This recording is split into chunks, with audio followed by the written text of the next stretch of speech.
A 1, 2, 3.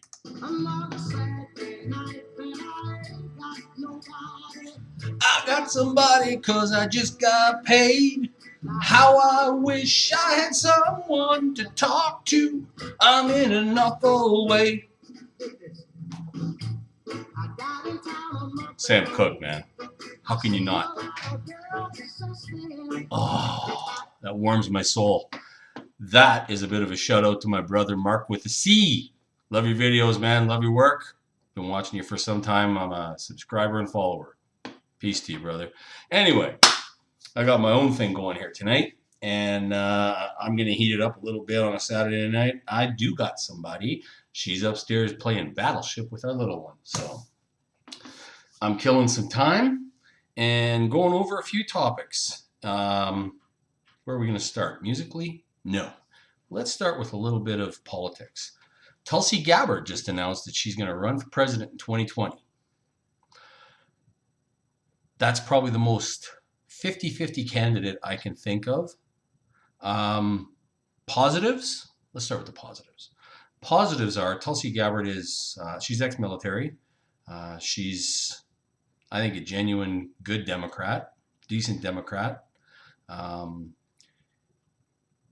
She's got some great progressive views. I think she's been tracking well towards not only what people want, but she's been responding to that positively. And if she's got any integrity at all, she's going to add a lot, I think, to the primary. So, I mean, if you're going to have, this might be something like the 2016 Republican primary where you get like 900 candidates across the stage. There's going to be a ton of Democrats throw their weight in because the Democrats are cocky as hell right now. They don't realize that no real people trust them, but they're, for the majority, they're Republican light at best. Beto O'Rourke, Nancy Pelosi, Chuck Schumer. Anyway, and you're going to see Beto run in 2020 as well. But the thing is Tulsi may bring a lot of progressive views to the primary and a lot of progressive opinions. She's going to go where the waters are chumming best. And I think she knows that that's with the progressive people and the progressive caucus. So that could be interesting. On the negative, she's not been a great, some of her opinions on gays are not cool, to say the least. So I think that not only progressive, it boggles my mind. It fucking boggles my mind, man. Racism and sexism just murder me. I just can't figure out what an advanced world we would be if we could all get past racism and being angry at people over who they love. You know, that's a deeper topic. We're going to get into that book full of fiction as well, that mythology thing they call the Bible. But anyway, that's a whole other issue. Iceland has just made it illegal to pay women less than men. And I see a whole lot of this. Yeah, that's great. That's wonderful. Woo! That's so great. Iceland's going to make it illegal to pay a woman less than a man. I need those people to walk over to their wall, likely in their kitchen, if it's us, like above our telephone table, and take a look at the calendar and tell me what year it is. It's 2019. And we're still having a conversation about women making less than men. And Iceland is going to pat themselves on the ass because they went ahead and legalized that. Man, it's taken how many thousands of years for mankind to progress to paying people equally because of their sexuality. Okay. Anyway, I'll let that die in the water. Devin Townsend. My boy Devin Townsend, Canuck boy. Devin Townsend's got a heck of a past. He's been around since the 90s. Played with Steve Vai. Had Canadian boy, of course. So playing with Steve Vai, very cool. Very cool for a young Canadian kid. Also spent some time in a band called Strapping Young Lad, where his musicianship and his hair won the day. There's actually a video on YouTube of Strapping Young Lad at, I believe it's a Download Festival. But yeah, it's the whole show, and it's pretty interesting. Devin is a very interesting guy. He's a hell of a musician, a hell of an artist. Labeled a lot of places as a screamer, but if you listen to him sing, and I mean, call it screaming, call it singing, his pitch is changing. He's always on key. The guy's an amazing singer. He's an amazing vocalist. Let's just put it at that. Overall, an amazing artist. You know, and if you watch him in concert, some of the live stuff, and even some of the videos online of him playing Kingdom in studio and such, he's a hell of a personality. He's a ball buster, and he looks like he'd be the guy you could have a couple of beers with for sure. What else have I got? Oh, I was called a boy band fan this week on my lovely YouTube channel, and that was in reference to one of my Greta Van Fleet videos.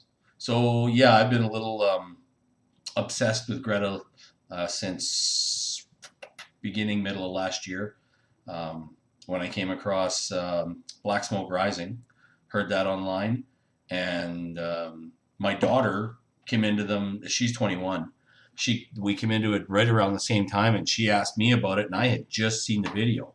So our admiration for them kind of grew, and then we got the chance to see them in September when they came through Canada, which was awesome.